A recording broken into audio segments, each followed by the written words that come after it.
Welcome to Healing Horizons. I'm Chris Daniels, your host, and today we're exploring how families can effectively support a veteran's healing and integration after Ibogaine therapy in Mexico. If you're a spouse, parent, partner, or close friend, you're not a spectator. You're part of the therapeutic environment. We'll unpack what to expect after treatment, how to communicate with care, and how to build a home that protects recovery momentum. Quick note: this show is educational and not a substitute for medical advice. Every veteran's story is unique, yet families consistently shape outcomes. Your steadiness, compassion, and boundaries can transform a promising reset into lasting change. Let's start with a simple frame. Ibogaine can open a door. Family helps the veteran walk through it. You matter here. Why Mexico? Ibogaine remains unscheduled or regulated differently there, allowing specialized clinics with medical oversight to operate. Many veterans pursue Ibogaine to interrupt opioid dependence, flatten withdrawal, and access a catalytic, insight-rich experience that reframes trauma, moral injury, and purpose.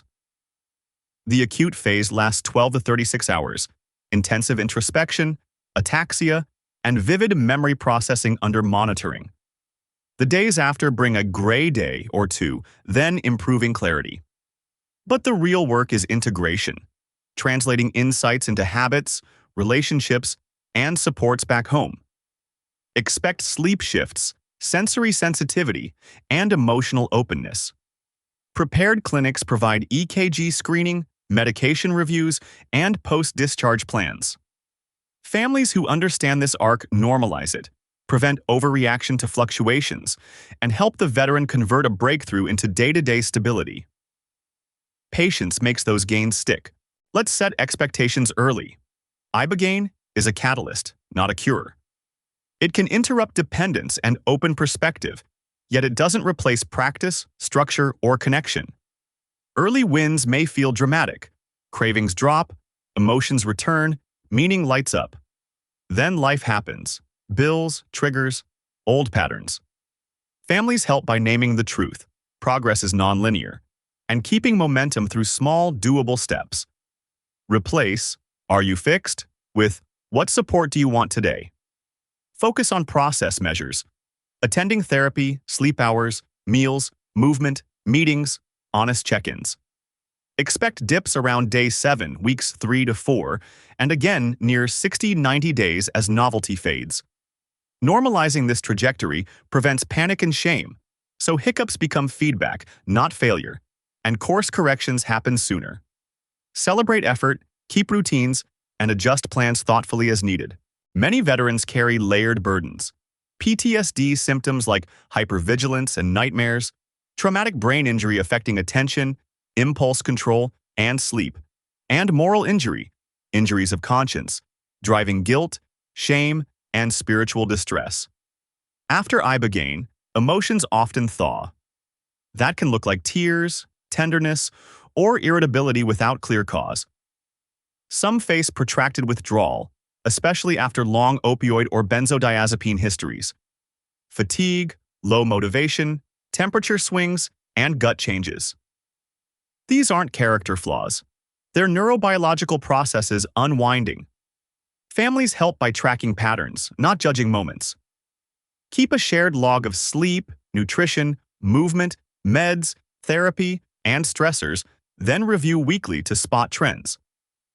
Ask providers about TBI-informed strategies: light exposure timing, reduced multitasking, and pacing. Slow is smooth, and smooth becomes sustainable. Patience protects brains while trust rebuilds gradually. There's a powerful window of neuroplasticity during the first 30 to 90 days after Ibogaine. Think of it as fresh snow on a mountain. New tracks lay down easily. Families can help carve helpful grooves. Anchor wake and sleep times, especially morning light exposure and consistent bedtimes. Support anti-inflammatory nutrition, protein, colorful plants, omega-3s, hydration, and limited sugar. Encourage low-intensity movement daily: walks, mobility, breathwork, before chasing performance. Protect therapy and peer meetings like medical appointments. Minimize chaos. Reduce noise, clutter, and surprise visitors. Keep the home substance-free, including alcohol. Translate insights into micro-habits. A 5-minute journal, one gratitude share at dinner, a nightly plan for tomorrow. Tiny repeated actions during this window compound and become the veteran's new default. Protect mornings, guard evenings, review wins weekly. Safety first. Before discharge, ask the clinic for a clear, written aftercare plan, recent labs, medication changes, and emergency contacts. Secure releases so your home providers can speak directly with the clinic team. Schedule follow-ups within the first week, primary care, therapist, and any addiction or psychiatry support. Review medications carefully. Some substances lower seizure threshold or interact poorly post-Ibogaine. Never restart benzodiazepines or stimulants without medical supervision. Clarify sleep strategies and pain plans that avoid risky scripts. Set a crisis protocol, who to call, which hospital understands Ibogaine, and what documents to bring. Place copies in a folder by the door and a digital backup. Continuity prevents gaps. Gaps invite risk. Coordination is love translated into logistics. Confirm insurance details and transportation support upfront. Let's design the home as a recovery ally. Start with calm. Declutter surfaces, soften lighting at night, and reserve one corner for reflection, journal, art, breathwork, or prayer. Protect sleep. Dark, cool room. No screens an hour before bed. Consistent wind down with tea or reading. Plan meals in advance. Batch cook proteins and vegetables, and keep a visible water bottle. Schedule daily movement. Walks after meals, gentle stretching, or yoga videos. Make the house substance-free, including alcohol and cannabis. Remove paraphernalia and display a shared commitment statement on the fridge. Create rhythms. Morning light, midday check-in, evening gratitude. Build a low-tech Sunday reset. Groceries, laundry, pillbox, calendar review. Structure reduces friction so the veteran can spend willpower on growth, not logistics. Consistency beats intensity, especially in early healing. Communication can either regulate or inflame. Lead with reflective listening. What I hear is, and check you got it right before responding. Validate feelings without fixing. Given what happened, your anger makes sense to me. Ask permission before advice. Would you like thoughts or just presence? Use non-blaming language. Swap "you always" for "the story I tell myself is." Set clear, compassionate boundaries. Define what you will do, not how they must behave. Examples: I will keep the home substance-free, or I will leave the room if voices escalate. Avoid rescuing finances, lying for someone, or softening consequences. Boundaries protect trust. Enabling erodes it. Revisit agreements weekly, adjust when needed, and document them so confusion doesn't breed conflict. Clarity lowers fear and supports nervous systems together. Integration translates insight into identity. Encourage therapy that works the body and the story. EMDR for trauma memory processing. Somatic approaches for interoception and regulation. Internal family systems to befriend protective parts. Trauma-informed CBT for skills. Pair therapy with peer support. Veteran circles, 12-step, SMART, or Recovery Dharma. The best group is the one attended consistently. Add simple self-practices. 5 mindful breaths before meals, 10 minutes of journaling in the morning, and a weekly nature walk without headphones. Re-engage service in healthy ways, mentorship, volunteering, or creative projects to restore purpose. Keep commitments realistic. It is better to do 3 small things daily than swing for perfection and quit. Momentum, not magnitude, rewires habits and self-belief. Schedule reviews monthly, celebrate continuity, and iterate plans with therapists regularly. Triggers aren't failures, they're data. Identify high-risk situations together. Isolation, unstructured time, conflict, certain friends, pain flares, payday, or anniversaries. Use HALT check-ins, hungry, angry, lonely, tired, 3 times daily. When urges hit, try urge surfing. Notice the craving wave arise, peak, and pass while delaying action for 15 minutes. Pair it with movement, hydration, and a quick text to a support person.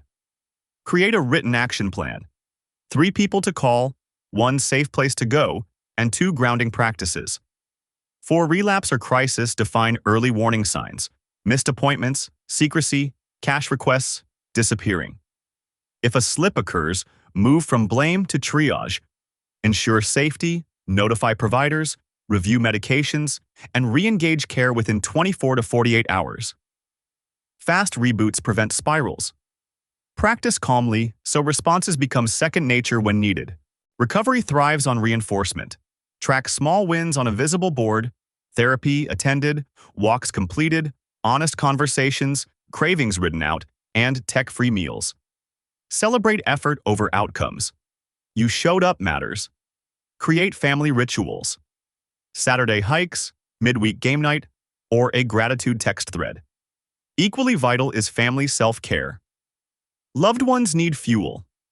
Al-Anon, Smart Family, and friends, veteran family groups, or a therapist who understands trauma and codependency patterns. Sleep, movement, hobbies, and boundaries protect compassion from burning out. Also address stigma head-on.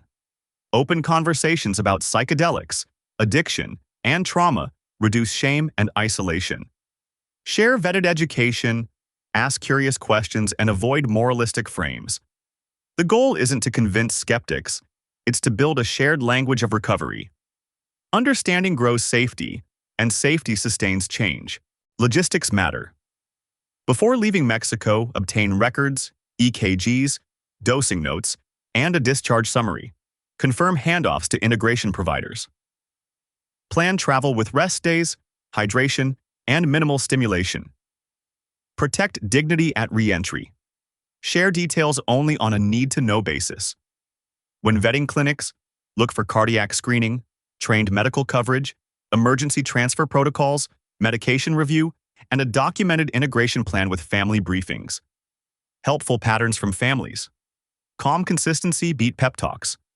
Scheduled walks outperform debates. Secrecy backfired. Resources: VA or vet centers. Warrior support nonprofits.